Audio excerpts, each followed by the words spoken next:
भयानक शख्स का चेहरा दूर से किसी भैंस के मुंह की तरह दिखाई दे रहा था।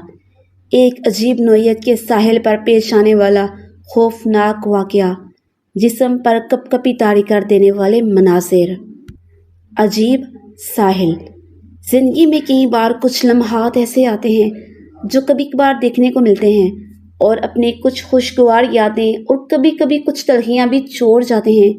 इंसान इन वाकयात या लम्हात को हिचकिचाते हुए कबूल कर लेता है, जिनको तस्लीम करने में इसका दिलो दिमाग बिल्कुल कासिर होता है।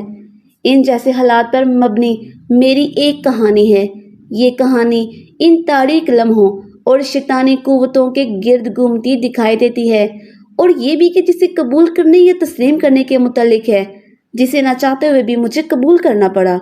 ये एक मुस्लिमा हकीकत है कि जिंदगी में हर इंसान को कोई ना कोई एक ऐसा दोस्त या साथी चाहिए होता है जो इसकी कही गई हर बात को तस्लीम करे।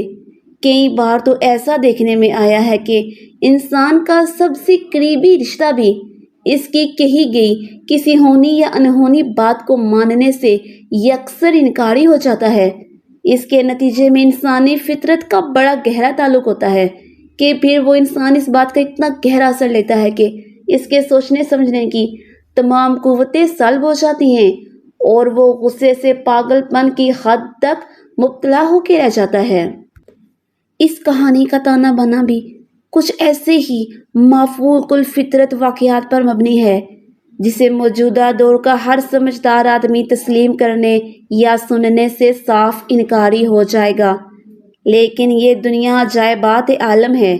इसमें होने वाले रोज़ अफजों वाकयात किसी से भी ढके छुपे नहीं रहे, और जिस तरह यके बाद दिगरे ज़हूर पजीर हो रहे हैं, इनसे कोई भी इंसान चश्मे पोशी इख्तियार नहीं कर सकता। दोस्तों, मेरा नाम रेहान है। मैं एक ट्रैवल एजेंसी का अकेला मालिक हूँ। मुझे खुद सैर व तफरीह का बहुत शौक़ रहा है, लिहाजा इसीलिए मैंने अपने शौक़ को परवान चढ़ाने के लिए इस पेशे का इंतखाब किया। मेरी अहलिया सिद्रा एक घरेलू खातून थी। इसे सैर व सियाहत से कोई दिलचस्पी नहीं थी, इसीलिए मैं तनहा मुख्तलिफ जगहों पर घूमने की खातिर चला जाता था। अभी चंद हफ्ते कबल ही मैं मामूल के मुताबिक अपने दफ्तर पहुंचा था और शाम तक कोई क्लाइंट मेरे पास नहीं आया, तो मैंने जल्दी से घर जाने का फैसला किया। ये सोचते हुए मैंने ऑफिस को लॉक किया और पोर्च से गाड़ी निकालकर घर जाने के लिए निकल पड़ा। मेरे दोस्त अमाद ने एक किताबों की दुकान बनाई हुई थी। आमतौर पर वापसी के वक्त कभी कभार मैं इसकी दुकान पर चला जाता और नई झीलों, साहिलों, पहाड़ों, जंगलात और बहुत से कुदरती मनाज़िर पर मुश्तमिल किताबें और सफ़रनामे ख़रीदता था। चूँकि मुझे मुताले का बहुत शौक़ था और इस शौक़ को परवान चढ़ाने में मेरे दोस्त अमाद का बहुत बड़ा हाथ था। वो अक्सर मुझे इन मौज़ूआत पर लिखी हुई किताबें बहुत डिस्काउंट पर देता था और मैं ना चाहते हुए भी ख़रीदने पर मजबूर हो जाता था। इस शौक़ की वजह से मेरे घर में एक छोटी सी लाइब्रेरी बन गई थी और अक्सर फुर्सत के लम्हात में मैं इसी लाइब्रेरी में घुसकर अपने शौक़ की तस्कीन करता रहता था। इन किताबों की वजह से मेरे पास मालूमात का एक ख़जाना जमा हो गया था। मैं घंटों अपने पसंदीदा मौजू पर बला थकान बोलने की सलाहियत रखता था। मेरे अक्सर क्लाइंट अपने फुर्सत के लम्हात को यादगार बनाने के लिए मुझसे रहनुमाई लेते थे और मेरे फ्राहम करदा मशवरों से इस्तेफादा हासिल करके इन्हें माली और वक्त की बचत के साथ साथ हर किस्म की परेशानी से बचने के मौके मिल जाते थे। इसीलिए मुझ पर अल्लाह ताला का एक एहसान ये भी था कि मेरे पास माल और दौलत की कमी न थी और ज़िंदगी बड़ी पुरसकून और खुशहाल बसर हो रही थी। एक दिन जब मैं इसकी दुकान पर गया तो उसने मुझे अजीब साहिल के नाम से एक किताब दिखाई, जो कि अभी कुछ दिन पहले ही इसकी दुकान पर बिकने के लिए आई थी।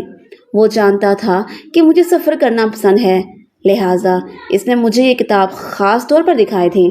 मैंने इसका शुक्रिया अदा किया और किताब के पैसे अदा करके वापस घर लौट आया। तमाम ज़रूरी कामों से फ़राग़त हासिल करने और खाना खाने के बाद फ़ारिग होकर रात को जब मैंने इस किताब को पढ़ना शुरू किया तो मेरी दिलचस्पी मुख्तलिफ साहिलों और चट्टानों के बारे में दी गई मालूमात और इनसे मंसूब अजीब व गरीब रवायात की दास्तानों से बढ़ती चली गई। इस किताब के मुताबिक इन साहिलों और चट्टानों में पाए जाने वाले عجیب و غریب قسم کی جانوروں کی موجودگی اور ان چٹانوں کی ظاہری شکل و صورت متعدد خوفناک قسم کی ماورائی مخلوق سے ملتی جلتی تھی۔ بہت سارے جانور جن کی نسلیں موجودہ دنیا میں ناپید ہو چکی تھی، ان سے ملتی جلتی شکلیں۔ جب میں پڑھتے ہوئے آخری صفحات پر پہنچا تو میں نے ایک صفحے پر ایک تصویر دیکھی جو پوری طرح سے سیاہ تھی۔ بہت غور سے دیکھنے کے بعد بھی مجھے وہاں کچھ نظر نہیں آیا، لیکن نیچے لکھا تھا کہ یہ شیطانوں کا ٹھکانہ ہے، اور جہاں اس تصویر کے متعلق لکھا تھا، اس ساحلی سمندر کو سٹرینج بیچ یعنی عجیب ساحل کے نام سے منسوب کیا گیا تھا۔